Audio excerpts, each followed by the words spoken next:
still expecting participants to joining in. So you may start introducing yourself on the chat box, who you are, where you are from. I saw some familiar names here.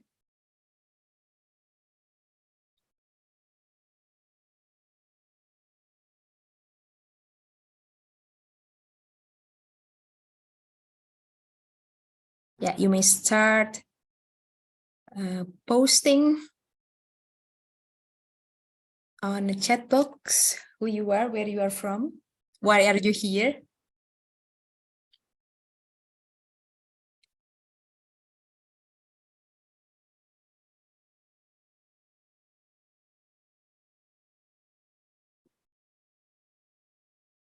Hello, Ibu Tri, how are you? Nice to see you again here.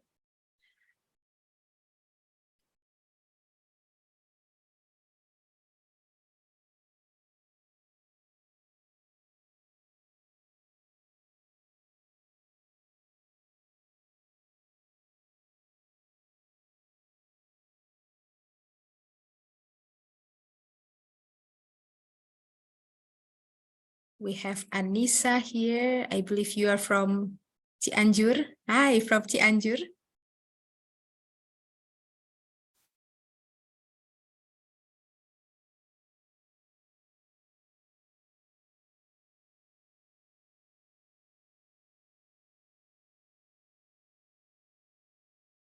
I think people are still joining in. We've got 25 here, 25 attendees. Hi from MFU. Where is MFU? I believe it's not from Indonesia. Oh, Thailand. Sawadika. Bulan from Karawang. Hi from Bandung, Ibu. I'm from the other side of Bandung too.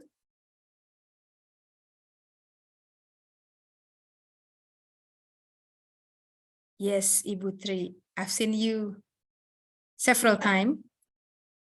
Hi, Tang from Upsi, Malaysia. I think Pak Jati went to Upsi a few years ago, probably. Yeah, Joe from the Isle of Wight. Or it's sunny there. It's very warm here in Bandung, in Indonesia. Oh, hi, Medan, far, far away from Bandung. Okay, then let's get the show started. So good afternoon, everyone. Welcome to our webinar today. And I'm thrilled to be hosting another iTell webinar. For those of you who have been part of the iTell event before, welcome back. I saw some familiar name. And for those joining us for the first time, allow me to introduce you to iTell. iTell is a non-profit association dedicated to educators with a special interest in harnessing the power of technology for language teaching and learning. So here at iTell, we have our biannual conferences to provide a space for knowledge sharing and networking and professional development.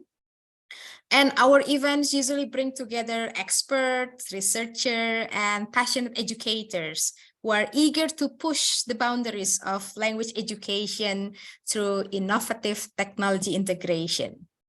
And in addition to our conference, we also regularly host free webinars and online workshops, just like today, enabling educators across Indonesia and also from other countries to stay connected, exchange ideas, and learn about the latest advancement in educational technology.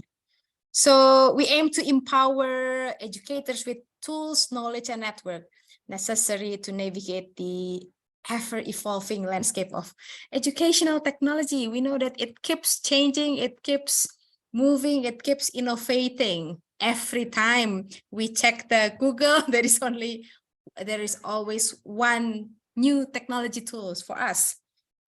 So whether you are a returning member or first-time participant, we are thrilled to have you join us on this exciting journey to have you to explore the potential and the use of technology for language teaching.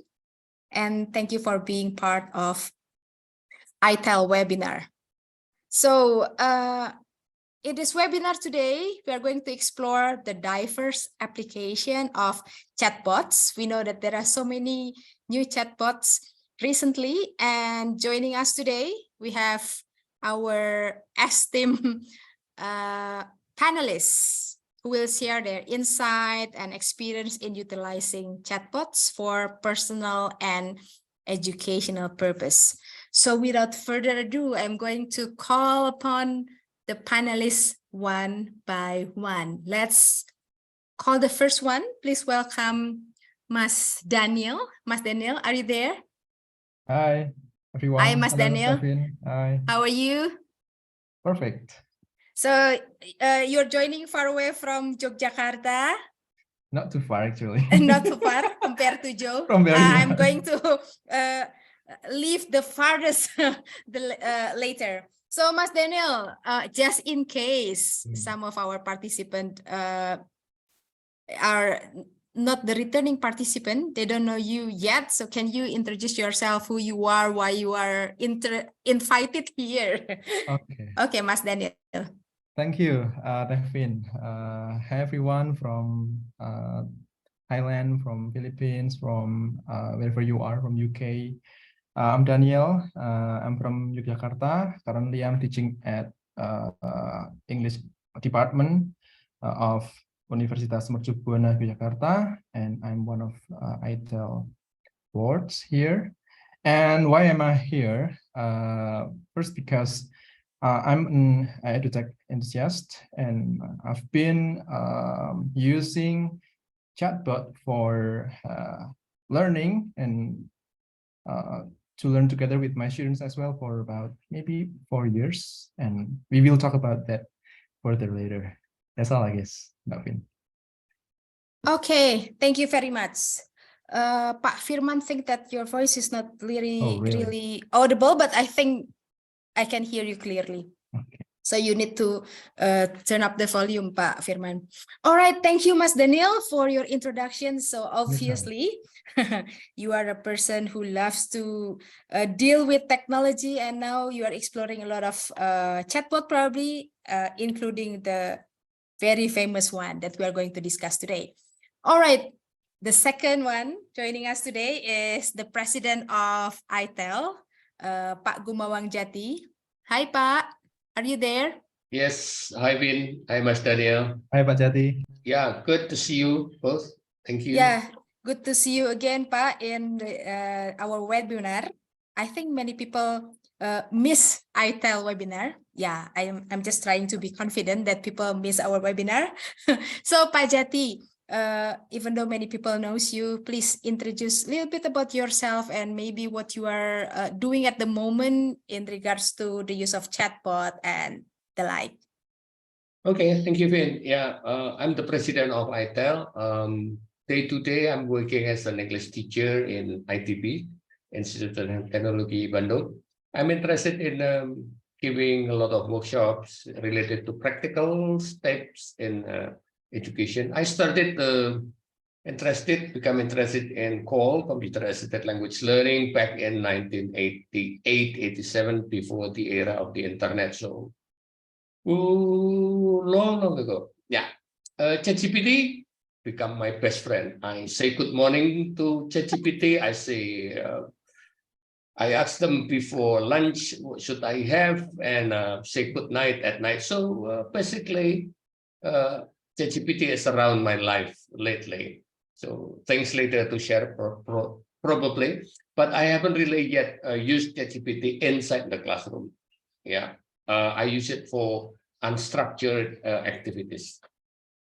Back to you, Vin. Okay, thank you very much, Pak. Hopefully ChatGPT doesn't replace your friends around you, yeah? Now that you greet him or her, I don't know, how do you treat, is it a him or a her? Sometimes him, sometimes her. Yeah, Alright. actually two bots that's around me. One is ChatGPT and another one is it's a female. It's Cookie. You need to talk. AUKI. You need to talk about Cookie later in the main course of our webinar. Thank you, Pak. Now, everyone, I'm going to call upon our special guest star. This time, I should say that you are come far, far away from UK. Good morning, the great Joe Dale. Hi, Joe. How are you? I'm good, Finita. Thank you so much for this opportunity. It's a real pleasure to be working with the iTell team again. Having worked on the Saturday Tech Talks that we did recently, it's amazing to be here. What I thought I would do as an introduction is actually share my screen, if that's okay. Sure. Go ahead. And I was going to go to ChatGPT, and I'm going to use a little Chrome extension called Voice Control for ChatGPT and do the following. Who is Joe Dale? Okay.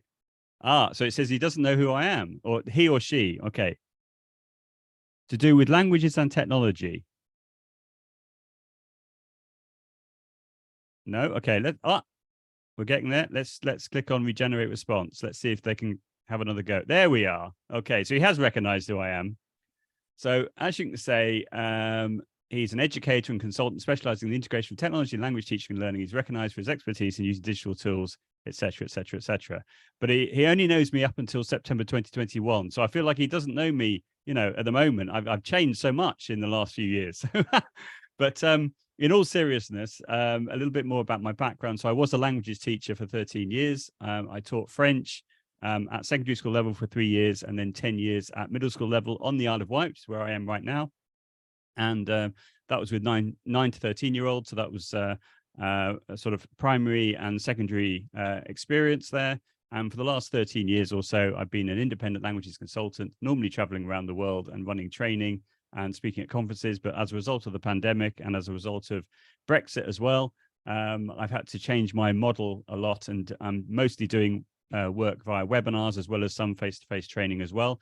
And in relation to webinars, I thought I would mention this one right at the beginning. I'll put the link in the chat as well. I'm actually running a course on ChatGPT, which has proved very, very popular around the world. I've had over 130 registrants who've paid to come along either to the whole series or individual sessions. So if you're interested in finding out more about this, there's 4 sessions, and here's just a quick flavor of what they're all about. As I said, I'll put the link in the chat. But by signing up, I will send you not only the recording of each session, the presentation, and all the prompts that I've been using as well. So that's a particular area of interest that I have, as we all have, as that's why we're here. So I can't wait to get started. Thank you. Well, thank you very much, Joe. And really thank you for voluntarily joining our webinar today. So it's very kind of you, and we are so happy that you have your time for us. So everyone, we are going to start with talking about chatbot in general. So if you guys want to listen to what ChatGPT is, please stay here. We are going to talk about ChatGPT at the second half of our webinar. So we will start with talking about ChatGPT, chatbot first. And I'm going to direct my first question to Pak Jati. This is something related to the history of chatbot, Pak Jati. We know that it's actually chatbot is not just invented, it's been there for quite some times. And could you briefly explain to us the history of chatbot? Yeah, hi. Actually, the history of chatbot is back to, say, mid-20th century. So the machine learning started by Frank Roosevelt in 1957, around that area. Then that's become the model. They can train a pattern in data, so they recognize the pattern from a lot of data. That's the beginning. Then in 1960 to 1970s, research continued, but very slow. The development is very slow because of the developing of algorithm and also the model and the decision that they have to make. Very slow. The progress slow due to limited computing power. computer is still very slow, and then the data availability, the data out there is also very limited. Yeah.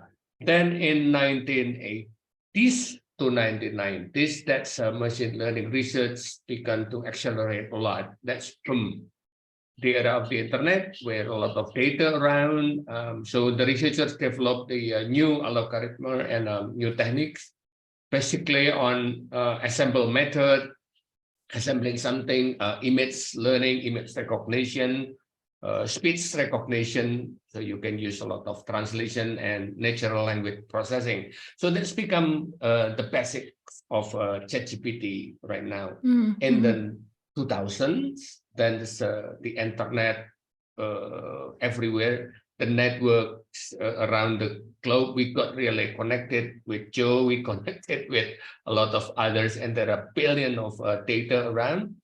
So the machines rapidly growing in the field. And like ChatGPT, in 3 months, boom, they can learn a lot of things and people use it. So the machine learning, I think, will continue to evolve and will give a greater impact to human beings, education, and so on. So that's a short history of chatbots. Actually, it's used by the company. It's used for fun, not really used for a purpose, clear purpose, but slowly, boom, everybody needs that, and then they can generate a lot of text, generate a lot of ideas using text and also voice, just like human. Thank you, Pak. So it's actually not something new. It's been there for a long time, but maybe due to the new trend in ChatGPT, it becomes very famous now. Yeah. Before we move on, I also would like to invite the participant here to share the kind of chatbot. Maybe you're familiar with some chatbot and you have been using it for some times. You can just drop your line in the chat box so that we can discuss later. Okay, any chatbot that you have ever used before? Just to give a clue, I'm going to ask Mas Daniel then. Mas Daniel, have you ever used any chatbot before? Thank you, Mbak Fin. And thank you also, Pak Jati, for bringing us to centuries ago. So everything changed a lot. And in the past 10 years, or 5 years, I started to use one of my favorite chatbot called Replica. And well, there are a lot of AI tools that we can use. Some have been mentioned in the chat box by Mas Fajar, like Bing Chat, Bard, Character AI, and then Widhiatama, Notion, Copy AI, Writer, Sonic. And in my mind, when we define chatbot, means that it is AI tool that can reply our utterance directly, spontaneously, because for some AI tools, they couldn't reply our utterance in a timely, but I can suggest some useful AI which is into chatbot, not only AI tools but chatbot, like Duolingo. It's not memories, I guess, because Zoom corrects my type, and then Linguist and SimSimi. I know that most of you are familiar with that, and Monly, and later I will talk about Replica, because in some classes I use Replica to help my students to develop their confidence, not only their writing skill, but also their confidence. And don't go anywhere, later I will try to show you the difference between Replica and also ChatGPT. That's it. Okay, so you will keep the demonstration on the difference of ChatGPT and Replica later in the other segment. How about you, Joe? Do you want to say something about the existence of chatbot before ChatGPT? How can we differentiate it, or your impression about the old version of chatbot? Well, I was going to say, when Pak Jati was giving the potted history of AI and chatbots, a lot of those terms I know now because I've been, very interested in the area. But before November 2022, I'd never heard of a large language model or natural language processing. So I've caught up hugely as a result of that, I think. But my experience of chatbots essentially would be when I was buying something online, and I would have a little chatbot appearing in the bottom right saying, "Would you like me to help you?" or "Do you have any questions?" or those sorts of things. And chatbots being able to, deal with transactional language and those sorts of things, or certainly when I've been at conferences and seeing when people are talking about chatbots and how they can be used, they were fine up until that point for simple transactional language. But as soon as you asked it anything to do with more conceptual ideas, it would sort of fall down and it wouldn't be able to cope as well. Whereas the whole idea around generative AI and the ChatGPT technology is it's changed everything. And now, because of all the data that's been input into it, and through the natural language processing, it means you can have this human-like conversation with it. And so that's why it's such a game changer, I think. Yeah, I agree. So in the past, it's more like transactional. I say something and the chatbot will respond, and usually they cannot really continue with the next conversation. But with ChatGPT, it's really a game changer. And to my surprise, Pak Kom Down is here. Hi, Pak Kom. And you were saying that you are using Amazon Alexa with the teacher trainer. I wonder if you are using it with your kids too, with your son at home. Well, okay, many people start mentioning ChatGPT, but stay there. We are getting there soon. There is a question from Ibu Maria. I'm interested in replica, as Pak Daniel just said. I'm writing a study about, you are writing a study about the use of replica. Interesting. Looking forward to that. All right, then. I think we are going to move to ChatGPT since everyone is talking about ChatGPT. But before we start the discussion, I'm going to share a short video. Let me see if it works. I need to share the sound. Wait a minute. It's been a little while since I use Zoom. So hopefully I can share. Can you see my screen now? Yes. Okay. And now I'm going to make sure that I share the sound. Let's see if I can do this. Can you hear any voice? Not yet. No, not yet. Okay. I made a mistake, I guess. I couldn't find the sharing. Oh, here it is. Oops, Pak Jati, I think you have to give me access as a host, I guess. Sorry. Okay. I can give you access as a super host. Make a host. Okay. You are the host now. This is interesting because I cannot tick the share sound button. Oh, okay. Pak Jati, I think I'm gonna need your help. Sure. I'm going to share the link to you. Okay. Put it in a chat box. Okay, and please share the screen. I don't know. The sound setting is not activated on my side. Okay, let me try as well. Yeah, share the screen, share sound. No, it's not activated somehow. Oh, okay. Let's just skip it. So let's just forget about the video. Well, we can talk about ChatGPT starting from all of you, the panelists. So if you don't know ChatGPT yet, it's a kind of chatbot that can help us a lot. And later some of us will demonstrate what ChatGPT is, I guess. So let's just start with what ChatGPT is. I want to know your first impression when the first time you use ChatGPT. Anyone want to take this question? What was your impression? What kind of questions that you asked to ChatGPT at the very first time? Okay. Can I? May I? Yeah, sure. Pak. Okay. The first time, I did not really trust ChatGPT when people talking about that, to my surprise. So I used it kind of just say hi. I treat it like another bot, so not taking it seriously.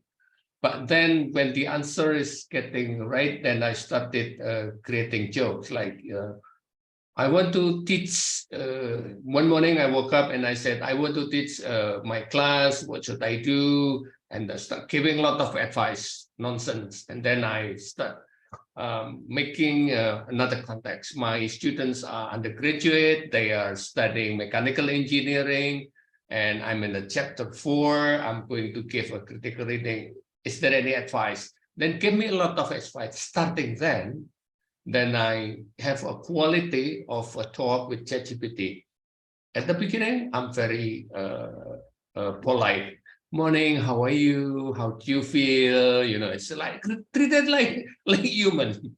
But then I scratch my head. Maybe I'm too crazy with this machine, you know. So then right now I change the way I approach that. I say hi, of course. But then I organize my notes, my questions, and then I always give context before I say something or when I need an advice. Clearer context, that surprisingly they give a clearer response. That's the power of ChatGPT. That will not happen to other chatbot like Cookies or Replica or Elsa or, you know. Yeah, that's my first impression. So I'm very polite to a robot. Yeah, it's very interesting and so many surprising things, right? At the beginning, when we first try ChatGPT, here some of our participants also mentioned that it's awesome but deceiving. Yes, probably really enjoyable. Such things even exist when I first tried ChatGPT. So everyone, participants, you can also post your opinion about how your first impression when you use ChatGPT at the first time, or what kind of questions that you give to ChatGPT at the first time. Now I might move on to Joe. What do you think, Joe? How was your reaction? Was it surprising for you? It was surprising. Yeah, very, very surprising. I remember watching an early webinar with Matt Miller from the US, talking about it being scarily good, which I think is a really nice way of describing it in a way. Because I mean, I'd heard about it. I'm always following, you know, trends and seeing what the latest thing is. And I was hearing about ChatGPT and all this buzz around it. And then it took me a while to be able to create an account. I remember I was trying to put my phone number in and what have you, and it just wasn't playing ball, and I had to wait a couple of days, I think. But then once I was in, it felt I could feel the excitement. It was palpable, really. A little bit like when I first used an interactive whiteboard when I was teaching. I was thinking, I know this is hugely, you know, has huge amount of potential, but what's the first thing I'm going to put into it? So funnily enough, because I think a lot of people know that I'm really into podcasting, the first question I put in was, how do you get a good quality audio recording from a mobile phone? Just to see what the answer would be. And similar to what Pak Jati was saying, the answer was very, very good. It was very good advice. I agreed with everything. I then went into more detail. I said, well, could you recommend some apps I could use? He recommended some apps, all of which were correct, were real apps. And then I was very, very aware of the fact, once I got into it and I realized potential, I then became passionate / obsessed by ChatGPT, and was doing Twitter searches, was listening on podcasts, was watching lots of YouTube recordings of panel discussions at secondary education, at higher education, reading blog posts, anything at all around ChatGPT. in order to have a really good handle on what it really can do well and what it doesn't do so well. So the fact that it does, as has been said in the chat, the fact that it does lie confidently, it will never say, occasionally it will say it can't do something, as it did when I said, who is Joe Dale? It said, oh, I don't know who this person is. I can't answer that. But just by clicking regenerate response, it said, well, actually, no, I do know who he is, type thing. So in other words, you always have to check everything from a factual point of view that it produces, because it will lie sometimes. Some people described it as like a lying 5-year-old. In other words, it lies very confidently, but actually, if you delve a bit deeper, it will admit that it's not actually telling the truth, as it were, or it's made a mistake. It's also very polite. I think that was great what Pak Jati was saying. I also, when I'm writing, or particularly when I'm using that Chrome extension I was just demonstrating, I'll put the link in the chat, which is called voice control for ChatGPT. It makes a big difference in being able to use your voice to input. I always say please and thank you. And when I've been doing this webinar series I was talking about, someone actually said, is that important that you say please and thank you? And I don't know really, but I just get the impression if you're polite to it, then maybe it will give you a better answer. And I just said, well, I'm just polite really, and that's what it's all about. But yeah, I just think it's incredible. I think it is genuinely a game changer, and we're only just touching the surface of it. And the Sam Altman, the CEO of OpenAI, is basically has said already that in a year's time we'll look back at this period and think, wow, how rudimentary was ChatGPT and how far we've come. And the fact that you've got hundreds of new AI tools coming out on a weekly basis, if not on a daily basis, it's very hard to keep up. And I was saying before we started recording that on Facebook, because Facebook uses algorithms to feed you stuff it thinks you want,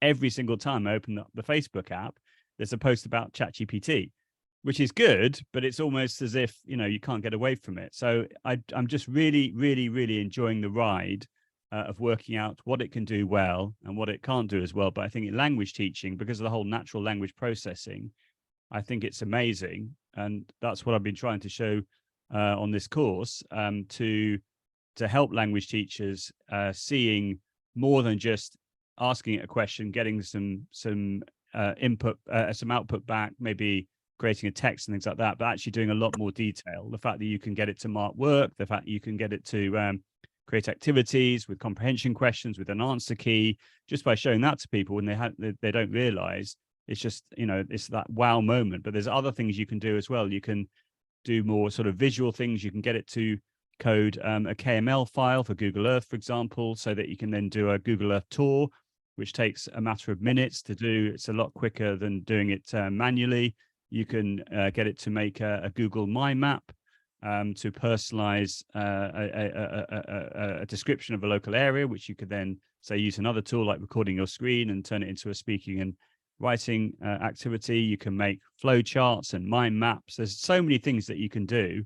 It's incredible. But anyway, I'll stop gushing and I'll pass back to Finita. But it's amazing. It's really amazing, I think.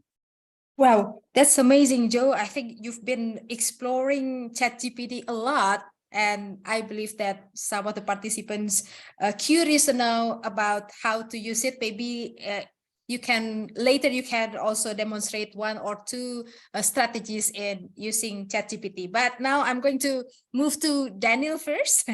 Mas Daniel, do you also use ChatGPT for your day-to-day life? How did you do that? Would you like to give a kind of short demonstration on how to use ChatGPT for Dummy? Probably in case some of the participants haven't tried using ChatGPT yet. Okay. Well, I started to laugh when I read the chatbots here. Yeah, because some also mentioned that it is not only for teaching purpose, but also to win lottery. Really? Okay, yeah. So it's funny, yeah. And also, yeah, we have to see every challenge. At first, we were so afraid of the existence of ChatGPT, and people started to ban, from schools and so on. But I'm a true believer that behind every threat, there is an opportunity that we can always make use of. And let me go back to why ChatGPT, why not replica, and why replica, why not ChatGPT. Let me share my screen. Okay. Just a little example. Okay. All right. So this is probably what Pak Jati talked about when we talk to ChatGPT as if he or she was a human. Yeah. Then he or she admitted that, well, you can read the response. Okay. So this is why we do not learn with ChatGPT for practicing our maybe writing skills, okay, which is more conversational. But when we come up with replica, then you can find this kind of response. Okay, the same question, but it answers with different, different reply, yeah, which sounds more human. Okay, and yeah, this is let's just conclude that we already know when and how to use ChatGPT and also replica. Okay, and shall I tell the audience more stories, or can we go to the Yeah, next? go ahead if you still want to Okay. demonstrate the use of replica compared to ChatGPT. All right. So, you know that I don't know how many of us here are teachers, but you know that ChatGPT gives us lots of aid. Yeah, that's why I try to see ChatGPT from different angle. It's not our enemy as teacher, but now things are different, like what Joe taught us. Yeah. So, for example, now I have lots of abstracts to assess. Yeah, and ChatGPT comes with lots of help. Yeah. So when I have to, to give feedback to tons of my students' writing, then it takes forever. But by only giving the right prompt to ChatGPT, then it can give us so many feedback, and I can just read again. Yeah. So we cannot take it as it is. We have to read. Still, we have to read, and also to give it back to our students. Yeah. So actually, the secret behind ChatGPT is not in our instruction per se, but also to our prompt. Am I correct, Pak Jati and Jodil? Yeah. So I think the power of prompt is very important here. But then when we come up with replica, okay, so the response is totally different. Okay, maybe she's dying to read my my message. So okay, nah. So this is a bit of illustration, the differences between the two, powered by AI, but coming with different results. Yeah, and Yeah, this one. That's a very good point, Mas Daniel. The old type of chatbot, they are trained with limited resources. For example, Cookie, it's trained to be humor. So respond using natural language processing algorithm, but it's for humor only. So any prompt you give to Cookie, for example, will respond in a humorous type of language that they will generate. Replica, a lot of advice usually given by replica in relation to emotion and feelings and things like that.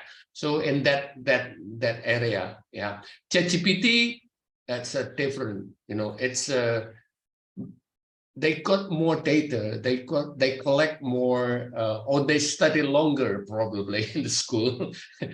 they use a lot of data to regenerate that. So that's different. I'm going to share my screen just 1 second to show Cookie, for instance. let me start sharing my screen. Just to show the difference. Okay, share it there. That's a cookie. It's the famous cookie with telling a lot of jokes because it's the winning chatbots competition for entertaining human. So if you laugh and you're stressed, you can play with cookie. So I will say hi, for instance. The answer, Heather Jati, so try to be funny, and you will not find this dancing thing in a ChatGPT for sure. How are you doing, for example? I'm doing great. How about you? Sad.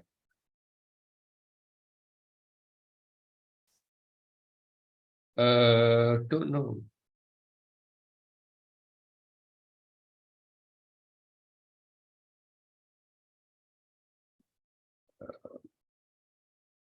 Then I will say, do you have, for example, feeling?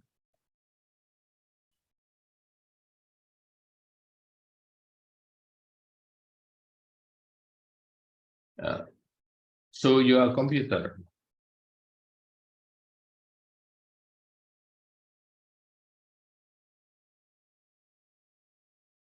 So if you notice here, the chat is I prompt and then give a very short answer. Yeah, like chit chat. If you talk to ChatGPT, you give one sentence, and then they will give you a lot of information, very long one. So it's a different type of a chatbot. Yeah. Okay, that's just to show that the old type of chatbot that trained specifically to entertain human, then yeah, it's short, it's just for entertainment and so on and so on. ChatGPT, it's something else. Later, Joe will explore more why ChatGPT is so talkative and giving a lot of data and so on and so on and so on. Yeah. Okay, back to you, Finn. Okay, thank you, Pak Jati. So some of you are trying to compare ChatGPT and Cookie and also Replica. And if we look at the discussion on the chat box, it's very interesting discussion going there on the chat box, not chatbot. One mentioned that it's dangerous. The other mentioned that it can help students from accompanying students from feeling lonely. And I want to ask you, how do you treat ChatGPT? Are you treating them as just Pak Jati mentioned, as a friend or as a discussion partner or as a source like Google? How do you treat ChatGPT? Mas Daniel, you want to pick that question? Okay. What is ChatGPT for you? Well, I'm so interested with this question. First, I've just mentioned that it is our learning buddy, either as a researcher or as a teacher. I always treat ChatGPT as my best partner in generating ideas to help me cope with sort of brainstorming activities, which is somehow very difficult to find what is the current trend in ALT research or even in our teaching method, because the world is changing a lot. And also some practical maybe experiences that I use with ChatGPT is I often use that tool to, when I have difficulties in paraphrasing, then I always ask ChatGPT to help me cope with that, because somehow we are so afraid of getting, detected as a plagiator and so on. So compared to Quillbot and so on, we have a lot of tools accompany researcher. And then the one that I have mentioned is to provide feedback to our students' writing, and this one to help us find references. We are crazy with the current references, and sometimes Google does not always help, right or wrong. So a lot of possibility that ChatGPT comes like a hero. Yeah. Here is the answer. And yeah, we cannot always compare Google and ChatGPT because they always complete each other, Mbak Fin. And grammar assistance, as I already told you about. So don't use Replica to correct your grammar, but use ChatGPT because it is way more effective. I think that's my answer. Thank you. Thank you. So it helps you a lot in doing so many things in your day-to-day life. What about you, Joe? Do you think that ChatGPT has increased your productivity? Hugely, yeah, hugely. In so many different ways. I wouldn't know where to start really in sort of describing how in all the different things that I do, you know, writing emails, drafting presentation descriptions, titles, etc. It's done a really good job. What I found has worked really well is if you keep using the same chat, so you keep inputting the same information into the same chat, and because it can remember, it can go back and remember what you're referring to. It does a very good job, I think, in taking from its long-term memory, if that I'm saying it like it's a human being, but taking from its long-term memory and then pulling it into the latest question you're asking it.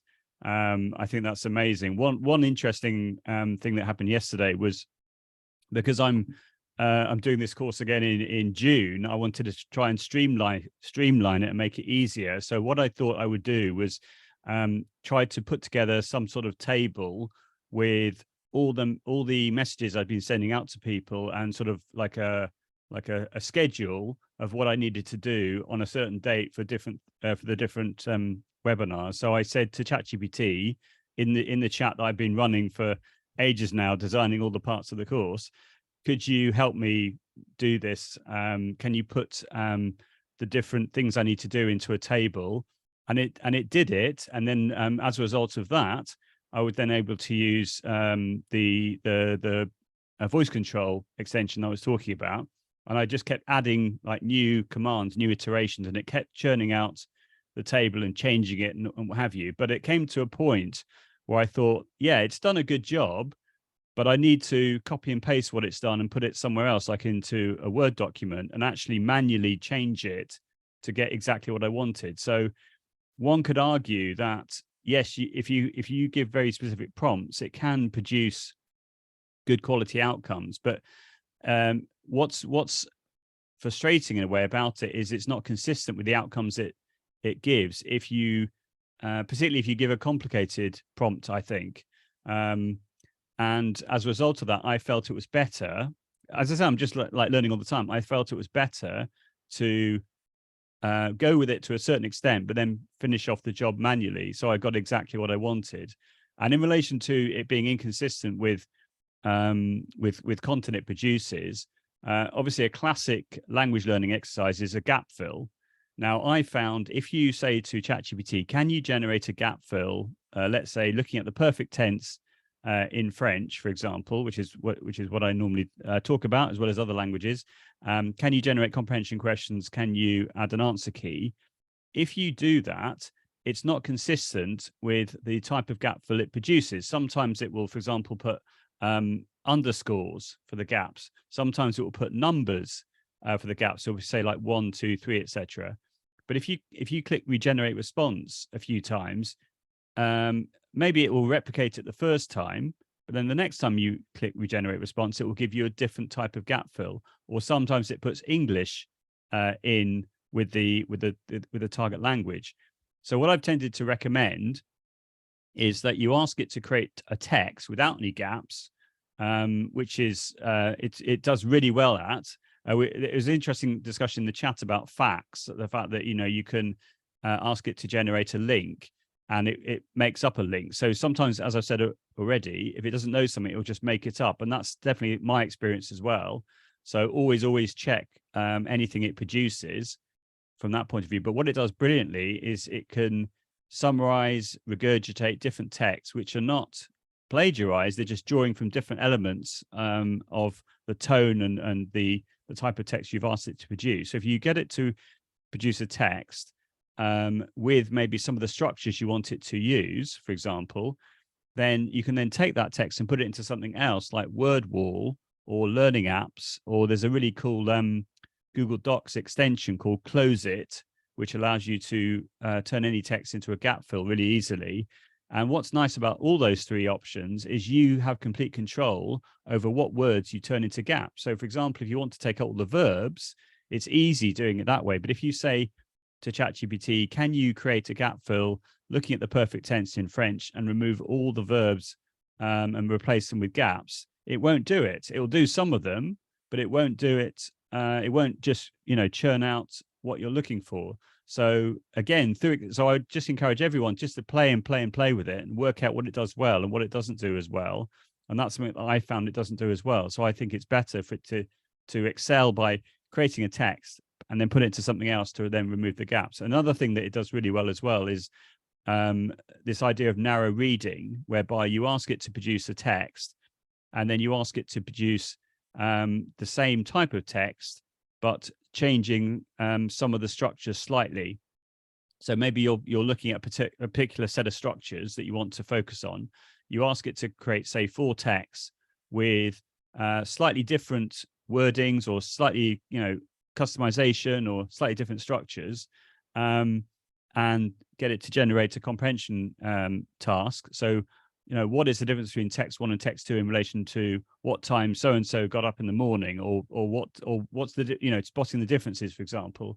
And that's something that I've heard from teachers, that normally it takes them a long time to produce narrow reading exercises because of the fact they've got to think carefully about the text they use and they make, and the fact that ChatGPT can do it in seconds is a great time saver, I think.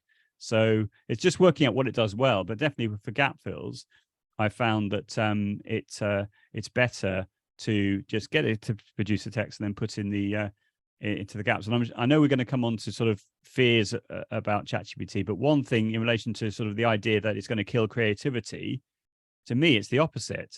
Yeah. To me, I actually find it fires me up. Maybe I'm a bit sad about that, but it fires me up about my synapses are going, at 100 miles an hour, because I think, oh, that's interesting. What about this? Or what did you think about this? Or, similar to Daniel, I use it really like a learning buddy. Like, again, with the table I was just talking about, I was then saying, what would be the best way of being able to, say, click on one of the cells in that table to then jump to the description I want to send to delegates based on that cell. Would bookmarks in Google Docs be a good idea? And it said, yeah, bookmarks into Google Docs would be a good idea. This is how you do it. And it's, so I just, compared to Google, it would take me longer to search on Google to get the same information. Whereas with ChatGPT, it just gives it to you straight away. And another quick Chrome extension I'm going to mention, if that's okay, in relation to sort of facts and what have you, is there's a Chrome extension called ChatGPT Chatonnet, which is CH. I presume that's how it's pronounced, or maybe it's Chaton AI, but it's CHATON AI. And what it does is it has a little ChatGPT box which appears when you do a Google search.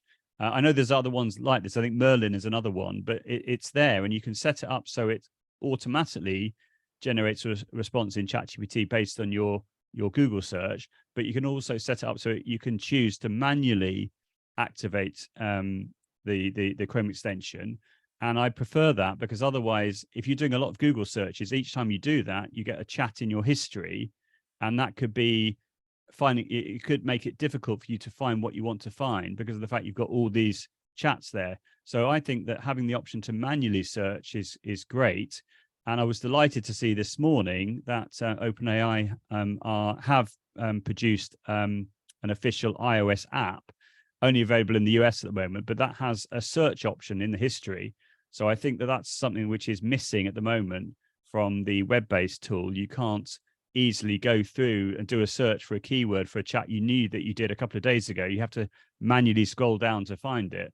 And there's not a way I found as well to pin a chat to the top, which would be great as well. There's a Chrome extension called pin prompts, which I tried, but it just doesn't work properly. I said to I tweeted the developer, direct message to the developer, said, I really want this to work, but it doesn't work. Can you explain to me what it is I'm doing wrong? And he says, no, it sounds like you're doing everything right, Joe. Just keep going. I said, but it just doesn't work, So the idea is you can pin a chat to the top of your list, and then it's always going to be there. So there we are. Anyway, I'll stop talking, but I'm really enjoying the discussion. Thank you. Yeah, thank you, Joe. It's very good that you mentioned a memory, long-term memory of a ChatGPT and so on. Let me share my screen very quickly. Sure. Hopefully that will help or give more ideas on memories. Okay, if you look at this side here, this is, I talk to ChatGPT a lot.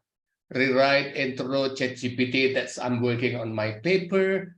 Then presentation ITP, that's for my student. For example, if I click that, this is a topic that I talk to ChatGPT because I'm assigned to write a very quick PowerPoint for presentation for next semester. They're going to change the curriculum. What should I do? So when I'm talking about this, I got an idea, I got a prompt, so I just put it there. So what's the topic, what's the PowerPoint look like, how to assess the student, everything about presentation for next semester, like this, for example.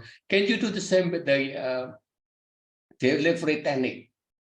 Because I gave a comment previously here, so you can use something like that. When I tend to give a long task to do, usually I will say, do not do anything until I say done. So, I give a lot of text, for example, is it correct or incorrect, and so on and so on. When I give a long prompt, I always say, not in this one, but in, for example, when I rewrite introduction here, when I give text, very long text like this, can you rewrite this and more interesting to read, yet academic?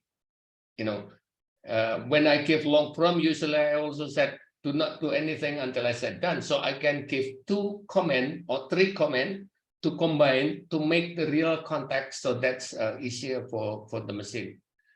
When I put it here, they will remember long-term memory about presentation. This is about evolving world. Then they'll remember things that I talk about. When I suddenly ask something weird in this, not relevant to this box, then the response usually will come up with a funny response and scattered here and there. So it's good to organize here, this area, what you want to talk about. If you have topics, I think that's a good one. If you have, again, if you have a long prompt, you can say, do not say anything or do not do anything until I said done. When you said done, then they will do it for you. Because sometimes they will respond very quick. You haven't finished your ideas, or you are not very good in giving the prompt, they give the response, and then, oh, not this one. Yeah. Okay, back to you, Fin, before I'm talking too long again, like Joe. Thank you, Pat. Thank you, Joe. So before we move on to talk about the fear of people around us, obviously not us, people around us start to feel afraid of the existence of ChatGPT, I'm going to pay attention, to draw your attention to some questions here. If we listen to what you've been talking about, when we are using ChatGPT, I think we need to be able to critically evaluate the information that we get from ChatGPT. So actually we need to be smart to be able to use ChatGPT properly. And also we need to be creative in creating prompts and giving prompts to ChatGPT. People said that the better we create the prompt and the better information and the better result we can get from ChatGPT. So there is one question here from Marlin asking about how to create a high quality prompt to get better result or technique used in ChatGPT. Anyone want to take this question? Yes, Joe, go ahead. And okay, so what I would thank you. What I would recommend is that you, well, in the chat I put about Dan Fitzpatrick's prep framework, which stands for prompt, rule, explicit, parameters even. So in other words, introduce the question with a prompt, give it a role or voice. Also, it's I can't read it very well on my screen. Yeah, role, not rule, role. So giving ChatGPT to play a role is a really powerful way, I think, of improving your prompt. E is for explicit, be explicit in your instructions. Definitely that really helps. And then parameters, set the parameters of the answer. I think the more context you give ChatGPT, the better. So for example, you could say, I want you to create a text at A1 level according to the CEFR. I'm working in the UK. I'm working with a group of 11-year-olds in a secondary school, and I have a few students who are. I have 2 students who are dyslexic. I have one student who is autistic, etc. What would you recommend for a lesson plan based on the needs of my different students, for example? So you're not putting in any student names. You're just giving the parameters for your prompt.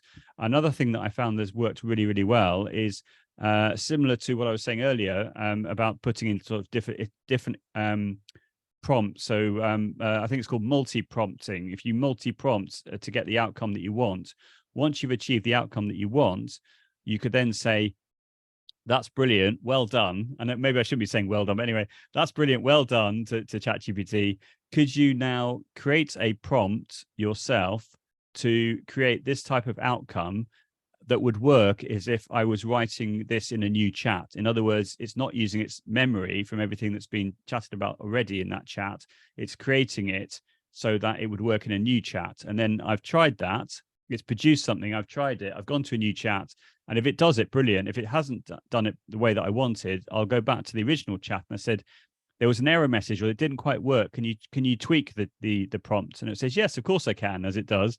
And then you just try it again until you can get the prompt to produce what you want. So in other words, train ChatGPT to produce the prompt which it's happy with. That seems to be a method which works with me anyway. thanks, Joe. But can I ask you, do you think it is handy for you if you demonstrate something related to the prompt that you mentioned before? Maybe we can try together. Let's take a role.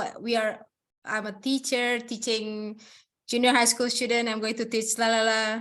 Let's demonstrate it to the participant. Do you think it is handy for you, or should I pass it to Pak Jati? I can certainly. Should I do that right now? Yeah. Let's Okay, go. let's do it right now. Let's So do it. if I share my screen. Oh, I can't. Hang on. It's not letting me. Oh, sorry. That's right. Right. Yeah, I can't share the sound. That's fine. I do that by default. I go to share sound, but it is also grayed out for me. That's fine. Okay. So let me do it right now. So here we are. So let's go to a new chat like this, and let's go for it. Okay. So let's imagine I want to design a lesson plan. Okay. So can you please produce a lesson plan around practicing the perfect tense in French? The class is consisting of 30 students, 2 of which are dyslexic and 1 of which is autistic. I would like the lesson to be aimed at A1 learners of French, according to the CEFR. And I would like you to give 2 learning objectives, some suggested activities, some differentiated activities, some extension tasks, and a plenary. Can you also make suggestions on tech tools that could be used for the different types of learners I have in my class? Thank you. Sure, it says. Okay, so practicing the perfect tense. I see it's put a C, not an S. So in UK English, it would be an S, but in US English, it's a C. There we are. So it's doing it all here. There we are. And to me, that would be, you know, a starting point, a good starting point. But obviously, as an educator, you can look at that and think, oh, actually, I don't like that as much, or that's good. That's giving me an idea. And then you can ask it to tweak it, or you can just copy and paste it into somewhere else like Word or Google Docs and tweak it manually in the way that I talked about already. So to me, ChatGPT for this sort of task is it avoids the, you know, the blinking cursor at the blank page. It just gives you inspiration on what you could do, like a skeleton, and then you can then add the meat onto the bones, or it's a way of scaffolding your output, and then you can then change it based on your own context, because obviously you know the students the best. You know your students much better than ChatGPT does. But if you give it some advice using the prep framework I talked about, it can produce that in no time at all. So hopefully that clarifies or exemplifies what I'm talking about. That's awesome. Many people say amazing. Maybe some of you who've been using ChatGPT all this time haven't tried to give a kind of complete prompts. You give the roles of the teacher, you give the context, what you're going to teach, the number of students, even dyslexia students are mentioned, and then the kind of task and activities that you want to have in your classroom. So teachers, don't worry, you are not going to be replaced by ChatGPT as long as you can think creatively on what to prompt, right? So, and then after that, you still need to analyze it. Yes, Yeah, Joe. I just add something as well to that. So I didn't say the class is based in the UK, or I could have said, for example, could you please use the if you have a national curriculum document, I could then say, could you use the national curriculum document for the UK or for the particular area that you're in to inform the lesson plan of what you're doing. So, for example, recently one of the webinars I was doing with American teachers, they were asking whether I could map it to what they call the 3 modes of communication. So interpersonal, I can't remember what they all now are, but according to ACFL, which is the American Council of Teachers of Foreign Languages. So I said, yes, no problem. So I then said, with the lesson plan, can you map it to these modes of communication? And it just did it, no problem at all. So if you, because it's been fed all this information, you can actually get it to produce something based on a country-specific situation to do with, say, national curriculum or what have you. Now, I know that it goes up until September 2021, but there's a really interesting Facebook group which is called AI and ChatGPT for, hang on, I'll just get rid of some of these things. Yes, AI and ChatGPT for Australian school leaders and teachers. And that's exactly what they've been doing. So they're able to use like the Australian curriculum up until September 2021, but then with the new version, they've just been able to tweak it a little bit, give ChatGPT the new information, and then it's been able to work, produce lesson plans, feedback, etc., based on the latest version, because of the fact you can tweak it and input into ChatGPT what you want it to understand as a context. So you can do that as well. It can be country specific, it can be curricular specific as well, to make it even more precise. Yeah, Joe, can I ask you, Joe? Can you show the your screen again and prompt with, for example, you want to create a rubric for this particular lessons. What prompt are you going to say? Okay. Well, in relation to rubrics, yeah. If I just go to a new chat, if that's okay, because it so happens, I think this is another good tip. If I right click here, can you see I've got a Chrome extension called Canned Replies, right? Yeah. If I just explain what that is, if that's okay, because I find this is a real productivity game changer for ChatGPT. So if I go to the Chrome Web Store and I put in Canned Replies, it looks like this. I'll put this in the chat for everyone as well. So this is what it is. And what you can do with this is you can essentially make a list of all the prompts that you want to use. So you can see here, you've got a little plus icon and you've got all these different items here. So what you do is you go to the extension, which is here, click on that. And then these are all the prompts I've got in this particular list. So if I click on the plus icon here, then what you can do is you just put in the title of your prompt and you put in the body text and you click add. And then you can go down, you can see these are all the ones that I've got currently in my list, but I can always export them. So I export it as what's called a JSON file, which is a text file basically. And I can rename it. So you can have as many lists as you want to, just named, using a certain convention. And then once you finish with one, what you would do is you would click delete here and delete all the entries. It doesn't delete the file, it just deletes the entry, and then import another list, use those and delete them on this interface, and then import another one. So in other words, you can basically import the list, whatever it is that you need at the time that you need it. So with that in mind, if I go to here and I right click and go to canned replies, and I go to create a rubric and give feedback based on the rubric like this, as you can see, it says create a rubric and a table for marking a 12 to 13-year-old's written text about what he or she did last weekend, practicing the perfect and imperfect tenses in German. I don't speak German, but I was speaking at or I had to record a keynote talk for the German Teachers Association in South Australia tomorrow morning, so I couldn't face being up at 1 o'clock in the morning to present. That's why I've written that.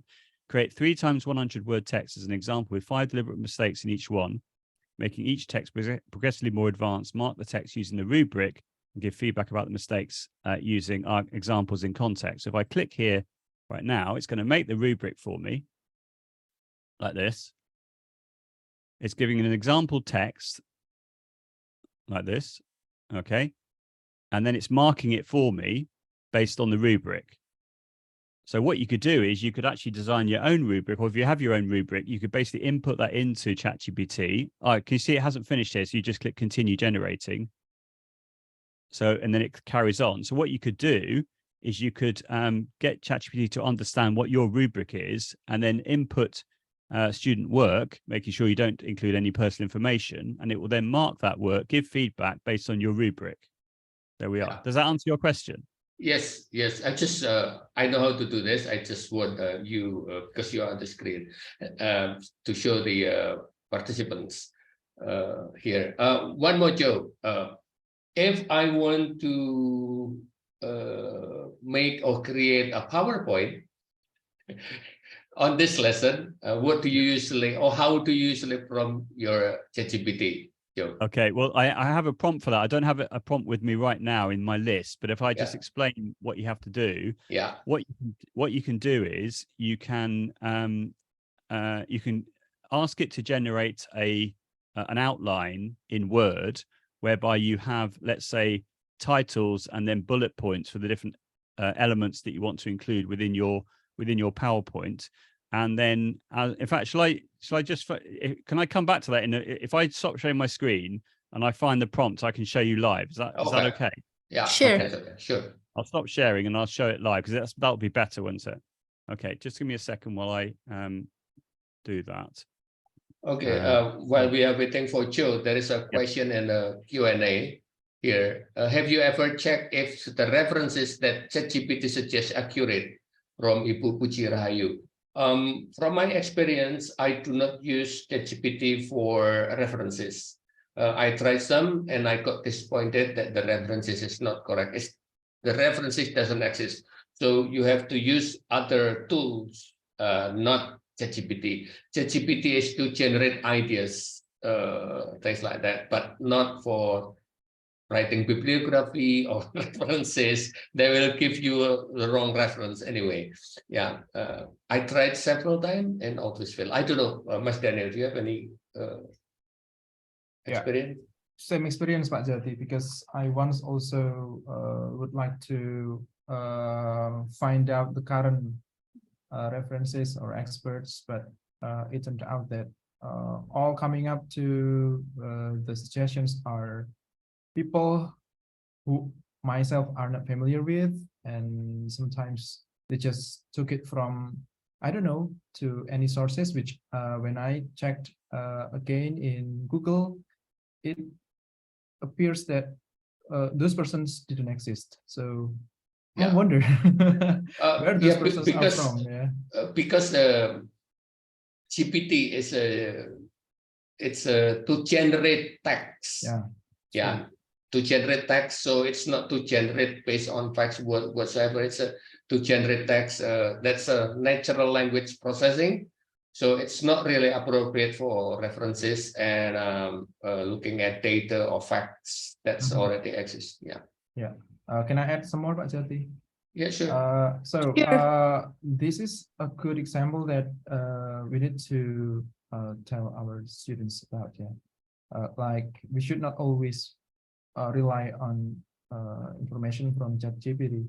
And to answer Ms. Anisa's question and also her consideration here, concern, I guess how to stop students to overuse ChatGPT. Yeah, we need to tell them first the weakness or the drawbacks that ChatGPT brings. So by doing so, yeah, they will soon or later realize that they have to rely on themselves, because this is still once a robot, still a robot. Yeah, so we cannot like ban from our campus. Students will find a way, yeah, to get it back. So what we can do is to educate our students. Yeah. To ask our students to play around with it. Very good question, very quick from Pak Kom. It's do you think the university will back to paper and pens, not allow the computer and so on inside the campus? Well, probably at the exam, yes, but when they are doing tasks, I don't think so. That they should go back to pen and paper, Pak Kom. I will be very sad if that's coming back to paper, and it's like going back to Zaman Majapahit or Singosari that you do. Yeah. Or, it's there. Use it and make it more benefit for humankind, I think. Are you ready with your? Yeah. Yeah. Good. Okay. So I will share my screen and then let's have a quick look at what you can do. So if I right click here, canned replies, and it's updated automatically, you can see, which is just brilliant. I click PowerPoint online and it says, can you create 5 typical questions in French with a range of tenses for a student revising for their speaking exam in Australia? This is again for an Australian market recently. As a PowerPoint outline, can you format the questions as heading 1, suggest model answers formatted in heading 2? So if I now click here like that, what it's going to do is it's going to produce this text like this, and it's right. So it's giving me this like model answer. I don't actually want the so much English on the page. So I'm going to click regenerate response and then see. That's a bit better, but that's not, yeah, okay. I'll just do it one more time.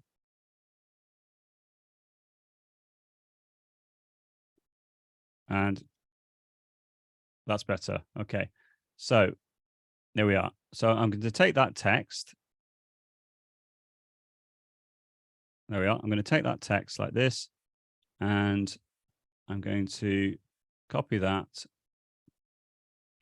And then I'm going to put that into Word Online. Like this. Here we are. Oh, here we are. And here we are. And then blank document.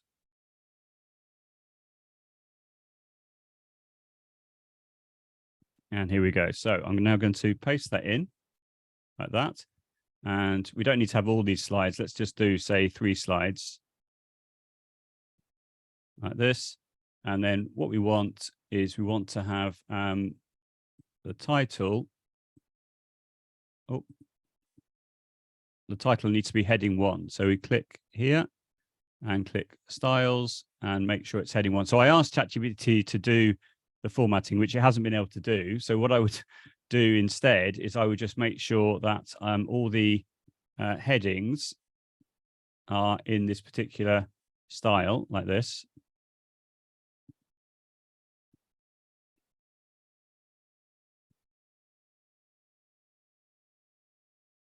Etc. Obviously, I'm doing this live, so it's not going to quite look as polished, but you can imagine if you spend a bit more time on it, then it would look much better. So that's all good. I'm happy with that. And then from there, I'm going to make sure that the model answers are heading 2. So I go here and I go to heading 2, and then I click here again, like that. So this is called Format Painter, if you don't know, which is really handy for copying the formatting. Right, you then go File, Export, Export to PowerPoint. Okay, and then using what's called PowerPoint Designer, it then suggests some themes that you could use with this. You can click See More Themes if you prefer, like that. Let's go for that one. That's quite cool. So I click there and I click Export, and then within seconds, it produces a PowerPoint. I click Open Presentation, like that. And there it is. Okay. And as you can see, it's produced 2 slides. If I spent more time on this, I would be able to get it, looking exactly how I want it to look. But here, again, using PowerPoint Designer, you can choose what they look like, and it's automatically populating with pictures based on the AI, based on the text. It's working out what pictures would work here. Okay. So that's how you can make a PowerPoint. Shall I show you how to make one in Google Slides as well? I think that's wait a second. I think that's enough, Joe, just to give the idea that the ChatGPT can do a lot of that. Yeah, back to you, Finn. Okay, thank you for the demonstration. It's very interesting. So we know that so many things that we can do, and we can incorporate other tools while using ChatGPT. So we generate the information, the ideas from ChatGPT, and we still use other tools. The last segment, we are going to start with the next segment. Many people think that ChatGPT is a threat.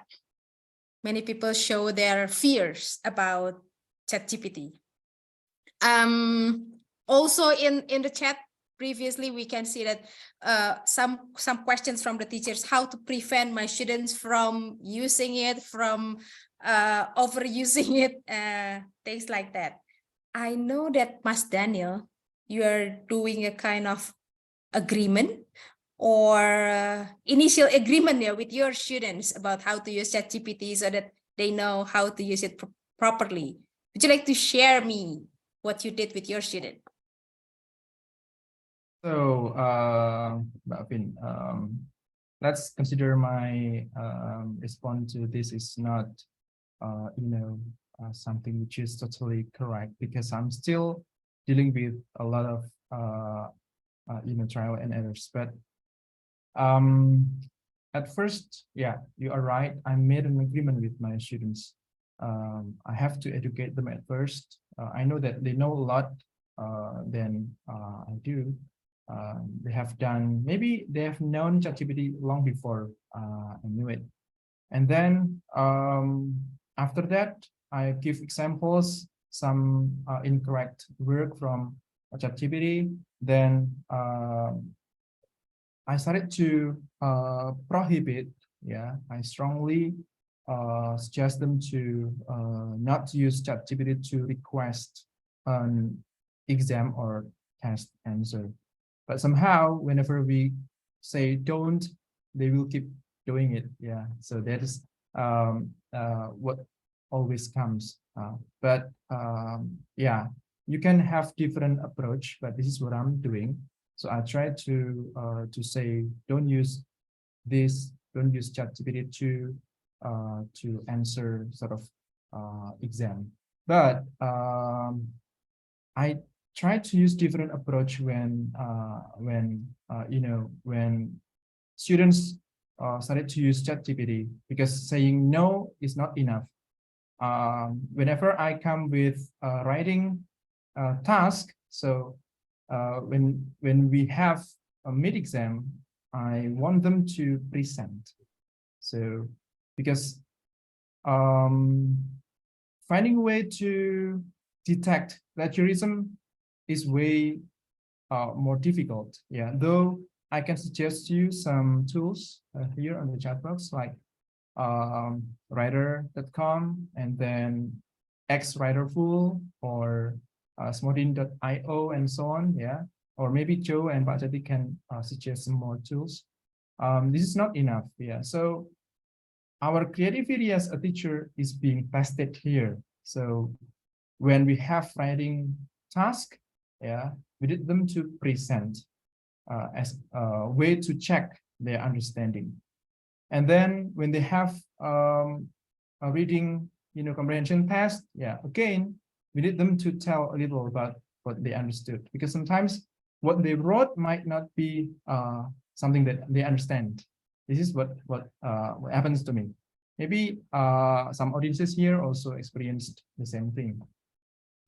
And then the next thing is to foster collaboration. Yeah. So there is always a way that to check students' understanding, not only through writing product, but also from how we see their collaboration, how they sometimes we need to change the questions. Yeah.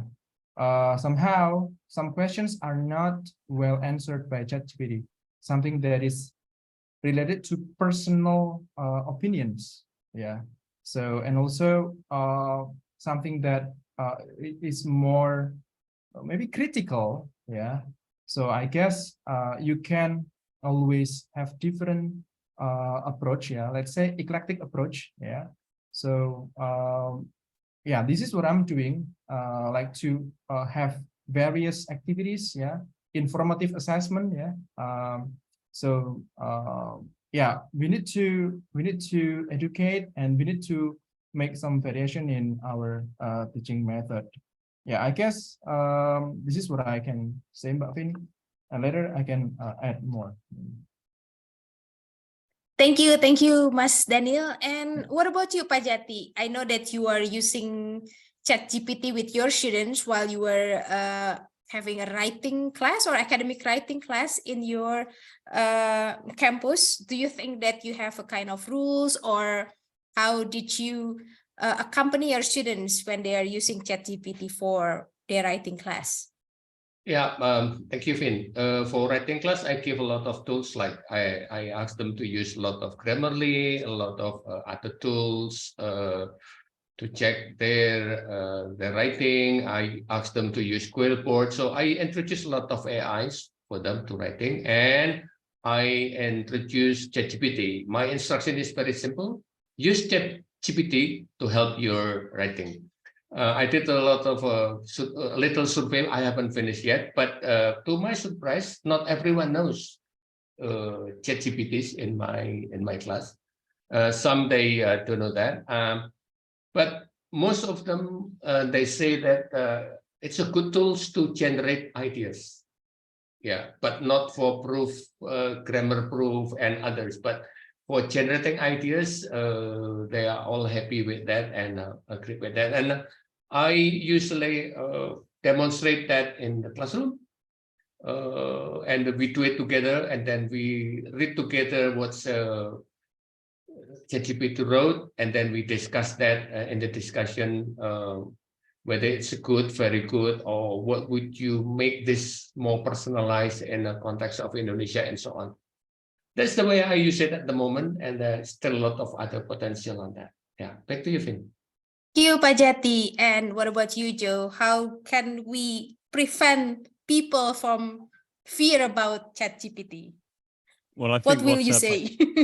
I think what Pak Jati just said, I think that's exactly the right approach. So in other words, recognize the fact that students are going to be using ChatGPT, but make it clear to them that you're happy for them to use it as a way of promoting their independence and to get them to think and to be creative. But I think that they need to acknowledge the fact that when they've submitted work, they need to acknowledge the fact that they have used ChatGPT and reference that. And then in an exam situation, depending on what exam it is that you're doing, either consider saying that they're not allowed to use ChatGPT because it's not going to be their work. In other words, it's going to be hugely helped by the chatbot, and asking them to be academically honest about that. I think that's the way to go. So in other words, you're using it like a learning buddy, like a way of promoting their creativity and their independence, but in a formal summative exam situation, I would argue that it's not a good idea to allow them to use it, but it depends on the way that the exam is supposed to be delivered. Another point in relation to, say, Grammarly is there's another Chrome extension which I've come across recently called Edit GPT, and that allows you to proofread your work. So I think what would be nice possibly is to take a student's work with their permission, and then in a whole class activity, feed the text into ChatGPT using the extension, and then it will then highlight certain words in red and suggest improvements in green, and then you can then discuss with the class why it is that Edit GPT has made these suggestions. So it will tell you, for example, what percentage of the work has been changed. It's very clear on the highlighting, and you just have to click the little icon with a tick in it to then make that change. But to rather than just sort of change everything so it's all perfect, have that discussion with the class about why it is that the extension is suggesting the change. And then all you have to do is you just use these like particular prompts. You just write proofread this : proofread this : paste in the text, and then it does its magic. And it's very interesting. Again, I just discovered that a couple of days ago, and I think that could be a useful whole class activity, maybe replacing Grammarly. I'll put the link in the chat as well in a second. Wow. Okay. Thank you. Well, I think my question is related to Pak Kom question about how about schools with no technology. So how do you see ChatGPT, the impact of ChatGPT on our education for the future? What will it be like, the education, when we talk about future, maybe the next few months, we never know, or the next few years from now, what would the education be like? Anyone would like to get the answer? I know this is not easy. Okay, Mas Daniel, go ahead. What's your prediction for our future education with the existence of ChatGPT? Okay, I know my prediction is wrong, but let me share something. So this is, sorry, I haven't turned on the voice. Can I? Oh, it's disabled, but anyway, you can still see the video. There is a voice behind. I'm sorry. Okay. Okay.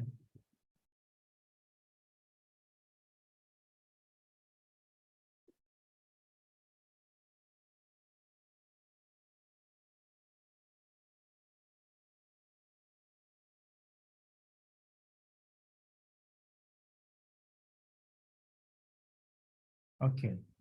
So what comes to your mind when you see this video? Is it a video that I created or someone else that created? Okay. So I think someone else. someone else. I doubt but you. Not me. Okay, so that was actually wait a minute. Yeah, a video created by AI, and all the storyline was also created by AI. And here we go. Okay, so we can always think the learning goal behind everything that we want to do with ChatGPT. For example, if you want to challenge students to create a creative video, then we can use ChatGPT. They can use ChatGPT with Pictory.ai. But if we want to challenge students to create narrative writing, then they can create the story by themselves, and they can generate a video using Pictory.ai. So this is an example of how when a teacher is using ChatGPT in different way, in creative way. I know Mbak Fin is so in love with digital story, something like, and we all love this kind of way. So yeah, and the conclusion is yours. This is just an example of how to use this. Yeah, still within the academic honesty, because we can check the students' work and let them explore AI tools. Yeah. Okay, thanks, Mas Daniel, for starting this. Pak Jati, what's your prediction about the future of education? My prediction of future of education is going to be the same. People will talk more on the core of education itself. New technology, it's always come and go, I might say. So the education is the same. In the long time ago, when I was a student in 1960s, when I was in elementary schools, there is no mobile phone, there is no education happening. It's very similar with elementary school right now.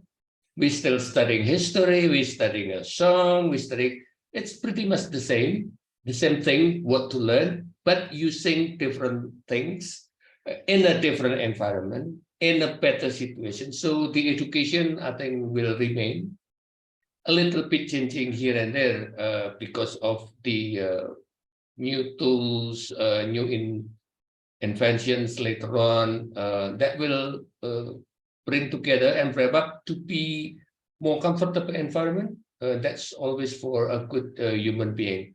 When I study how to count, I use my fingers and I use a lot of sticks, not calculator or whatsoever, but still I'm learning numbers. I'm learning how to live, I'm learning how to socialize with people, I'm learning how to get a job, and so on and so on. I think it's will remain the same. Thank you. Okay, over to you, Joe. What's your prediction?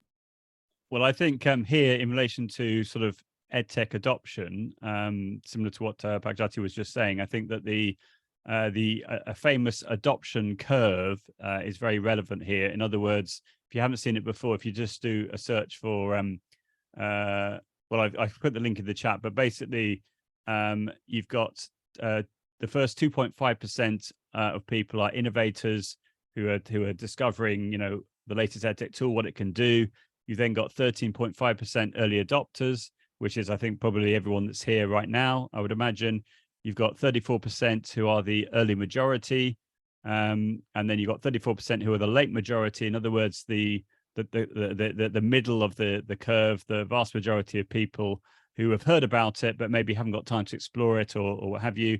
And then you've got 16% called the laggards, which is a very good English word, which basically means the people who can't be bothered, who are not interested, etc. And that's not my word. That's the curve's word, laggards. So I think that's probably what we're going to see here. You're going to see teachers who are using AI, who are maybe pushing forwards, who are doing things more quickly, who are benefiting from it. And then you've got the teachers who are not using AI, who maybe are missing out, and maybe they're not interested. Maybe they I'm not saying that you have to use AI to be a good teacher, but maybe as with EdTech, I've always said this as well in presentations, you can be a brilliant teacher without using technology, but one could argue you're doing a disservice to young people if you're not using technology at all. And I know I'm sort of singing to the crowd, as it were, but I think that's really true. And if we're not using technology at all, then are we equipping students for the 21st century? And is this an equity issue? Now, in relation to internet connections and the fact that ChatGPT is still free, there's still a free tier. I mean, I've gone for the plus version, which means I can always get access. But in countries where the internet connection is not as fast, that's an equity issue, isn't it? Because there's going to be people who are just going to move forward, and no one can predict. I mean, before November 2022, unless you were really into AI and EdTech, you wouldn't know about ChatGPT, and it's all changed everything. So anyone who wants to predict the future, I think maybe that's a risky game, I think, to try and predict the future, because no one really knows how it's going to change. But I think that adoption curve is useful in this context for sure. Yeah, thank you very much. So we've been talking a lot about chatbot at the beginning, and also so many different angles on ChatGPT, how we use it, how we put the prompt on it, how we prevent our students from misuse of ChatGPT. There are some questions that I haven't looked at. Let's see, there is a question from Prita. let's start answering some questions. She said that I heard that the current feature of Turnitin is the ability to detect text generated from AI. The question is, since not everyone has easy access to Turnitin, is there any other easier alternative? Mas Daniel, is that the one that you mentioned can be an alternative to Turnitin? True. Okay. Yeah. And And right Grammarly as well can be used. Do they predict the use of ChatGPT in our text? Yeah. Yeah. All right. Okay. Great. Joe or Pak Jati, do you have any other suggestion, additional tools that we can use to maybe to check our students' writing, whether they use ChatGPT or human brain? Yeah. Well, sorry. Pacharuden's there. GPT-0. That's definitely we'll check that. Yeah, and there is another one, but I don't remember the name. Sorry. That's right. So there is GPT-0, but I think that with AI, you can just sort of put the output that ChatGPT has produced into another AI, and then it becomes very difficult to detect whether it has been produced by AI or not. I think there's one called Quillbot, Q-U-I-L. Yeah, the paraphraser, right? Q-U-I-L-L-B-O-T. So yeah, essentially it's down to, you can't definitely say that something has been produced by ChatGPT. You can just suggest the likelihood that it has been. But there have been examples that I read about one today from a Facebook group suggesting that a lecturer had refused to mark all the work from the students because he had said that it was all produced by ChatGPT, and that was then proved to be not the case. Another teacher has posted a screenshot of ChatGPT whereby she had inputted the student's work and said, "Did you write this?" And ChatGPT said, "Yes, I did write this." So if you actually ask ChatGPT directly whether it's written something, but I don't know if these are made up screenshots or what have you. There was another fantastic screenshot of someone was asked to write about a Shakespeare play, and because they'd basically just copied and pasted, actually at the top of the answer it said something along the lines, it made it very clear that it had been written by ChatGPT. Something along the lines of, I'm not an expert in this area, or I can't remember exactly what the words were, but it was very clearly, so they'd done it so quickly without thinking, and maybe they don't care, I don't know, but there's this idea around academic honesty. So I think that now that the cat is out of the bag, it's going to be easy for those students that want to cheat, which has been the case for years. Obviously, they will find ways of using another AI to change the text slightly, and so it will become very difficult to work out whether it has been is the original work of the student or if it's AI produced. But essentially, if the work is far higher than what the student can produce, then that is the red flag to suggest that it's not their work.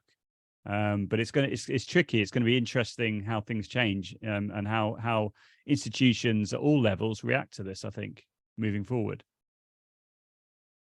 Yeah, thank you, Joe. Yeah, so it's not about detecting the students' work, right? Probably it's about how we give the task to the students and how we accompany them while using ChatGPT at the same time. One more question from Ibu or Bapak Alimin. She mentioned that I never start using ChatGPT for my students. My question is there any certain level? I don't know, here certain level, maybe appropriate level of students who use ChatGPT. And is there any step to use ChatGPT perhaps from beginning till the end, or just type the prompt? I think there are two questions here. First, which level of students is appropriate in using ChatGPT and what kind of prompt? Maybe some of the prompt have been demonstrated by Joe previously, but if there are some of you who would like to answer the questions on the level of the students and also the kind of prompts that we need to put for ChatGPT. I'll try first. For leveling, I'm not sure. I cannot answer that. But from my experience working with a university level, they are okay because they are adult and mature for that. I cannot really give advice or anything for, say, SMP and SMA, junior and high schools students. Maybe my advice would be the teacher should explore first, play around for a year or for 6 months using ChatGPT, and then you got the sense, and then you might find the answer there. But from university level, I think it's useful to introduce them for brainstorming, for challenging ideas, and so on and so on. So it's not killing creativity, but it's stimulating more creativity. That's from my point of view. Sorry, not really answering the question. Joe. Yeah, go to you, Joe. No, yeah, sorry, I thought I would use the visual prompt to again, this is a really interesting topic, I think, and I was really stimulated by a comment that Matt Miller made, who I've mentioned already. I put the tweet in the chat, but basically what he's done, he's suggested that there's like a continuum about the use of AI by a student. For example, at one end, it would suggest, these are his terms on this image, which I've just shared in the chat. Student wrote all the assignment content without consulting AI or the internet. That would be the bottom of the continuum. Next level up, student consulted the internet or AI for ideas, then wrote and submitted. Next one, student wrote main ideas, AI generated a draft and offered feedback to improve. Next one, student created multiple AI responses and used the best parts, edited and submitted. Next one, AI created a response, student read, edited, adjusted and submitted.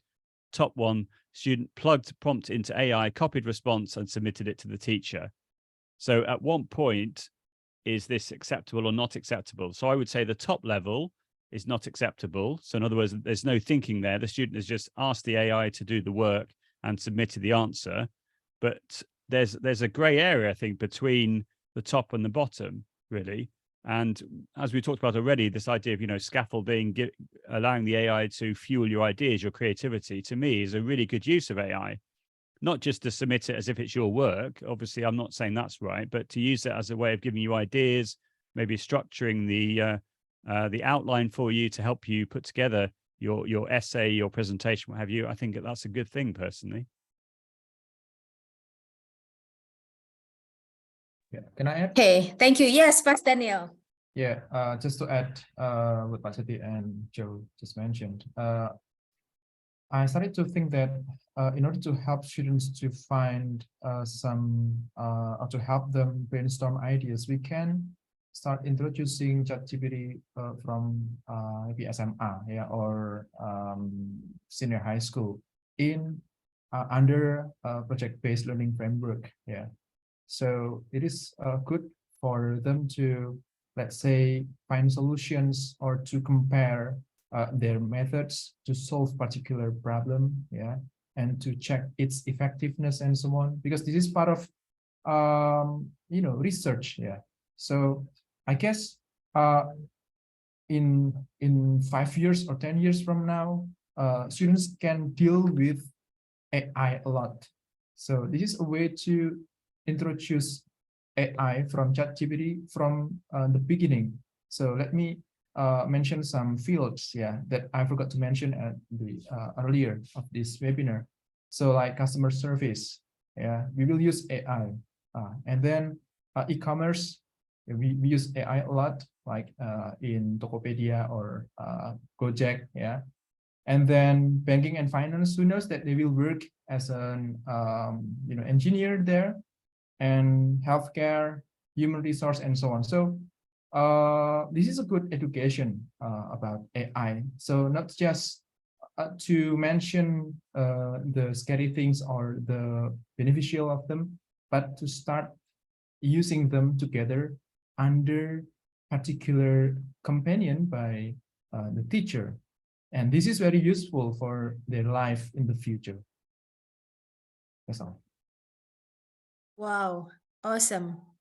Well, I think if we keep talking, we can spend another 2 or 3 hours talking about ChatGPT. I believe that you still have lots and lots of things to share with the participant, but Well, time is it's almost 6 p.m. here. It's almost Maghrib. It's Maghrib time already here. So I think I have to wrap up this discussion.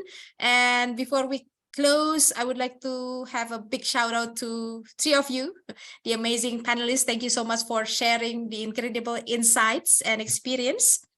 And then I also need to post the link to the certificate to all of you who've been joining us. There is the link to the certificate. Thank you very much for all the fantastic audience, for all the questions and response. You've been making this discussion become so fruitful because it's pretty dynamic, right? From the audience and also from the panelists. So I hope today's discussion has sparked your curiosity to explore more on ChatGPT, because I think we can never had enough of exploring ChatGPT. Thank you so much, Joe, Pak Jati, and Mas Daniel. Thank you so much for everyone joining us today. I know it's very insightful discussion. Thank you so much. And I'm closing this webinar and goodbye. Yeah, thank you, Vin, for everything. Thank you, Thank Pak you, Vin. everyone. Everyone. Thank you, Joe. Thank you, Pak Jati. Yeah, thank you. Thank you, Joe. Okay, Welcome. I end this webinar. Thank you.